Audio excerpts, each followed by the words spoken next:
Excerpt from Chapter 21. I recalled the idea of personal accountability was always compounded by the idea that there was an ethereal host who tallied rights and wrongs. In order to negate the wrongs, so I might be acceptable before God, a person was sacrificed. And did that really happen? Is all of that true? Stop. I did as my thoughts commanded. Well, my thoughts did control my actions, at least. No, it is not true. I could choose to disobey them, as I had been choosing to learn about evolution from a reliable source, rather than an apologist. To soothe my tired mind, I looked around my desk for a photo of my daughter, of which there were several. Tacked about the cube was a collage I had made of different times in her life: birth, playing in the snow, Easter weekend, being held by her brother and mother. She looked so much like me that there was no mistaking her for someone else's child, yet she was not my clone. There amongst her beautiful features were small differences, which could have only come from Dana. Small differences. Something clicked in my mind then, which I suspect happens to geniuses on a daily basis. I saw a pattern I had never seen before. Over small increments, my daughter had changed from an infant to a toddler, then from a toddler to a little girl. Small increments. I began to put together the foundation of what I understood about evolution. Over short periods of geological time, meaning on the order of thousands to hundreds of thousands of years, populations changed, such that their appearance or genetics differ from the parent population and from other sister populations. Variation. Then on larger scales of time, from millions to hundreds of millions of years, the daughter populations are different such that the two sister populations cannot mate or interbreed. Speciation.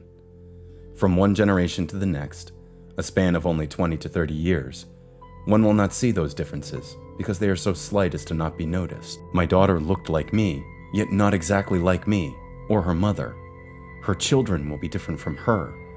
A change in allele frequency in a population over successive generations. I understand. It was probably the greatest Einsteinian moment of my adult life, and I could not shout. I wanted to shake my coworkers and tell them the good news. I wanted to stay there forever. I could only sit in silent joy. I had discovered I was not stupid. Not at all. This would be another thing which I had settled in my mind and my heart. Along with this vision of how evolution happened, I began to place other things alongside it, like the geologic column, genetics, the movement of viruses through populations, cataclysmic events, etc. Each thin line overlapped another, like a chicken-scrawled map with strokes reaching from a central point across the page, each one divergent from the other, such that they no longer touched.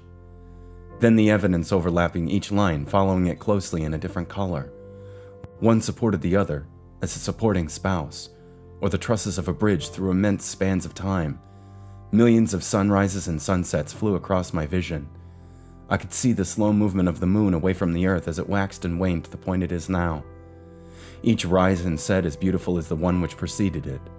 I envisioned a host of animals racing across the face of the ever-changing landscape.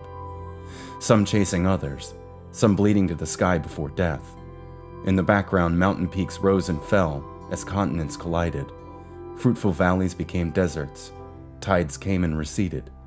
Corpses, thousands of them, rotted away, leaving bones behind, and were swallowed by the earth. Everything, from the great blue whale to the tardigrades, E. coli, and the intestines that it lived in, were all related in some way. Am I a monkey? No, I thought. Monkeys have tails, and I am tailless. I am an ape. But how does that... What do I do now? Again, there was no crisis. Just the feeling of being so silly I had never seen something so obvious before. But how did this new understanding fit with my beliefs about God, creation, or salvation for that matter? Did it mean that there was no God, no creation or salvation? No, it meant none of those things. In fact, it was enriching. All it meant was humans, chimps, gorillas, orangutans, and gibbons were related. And once I had seen it, I could not unsee it.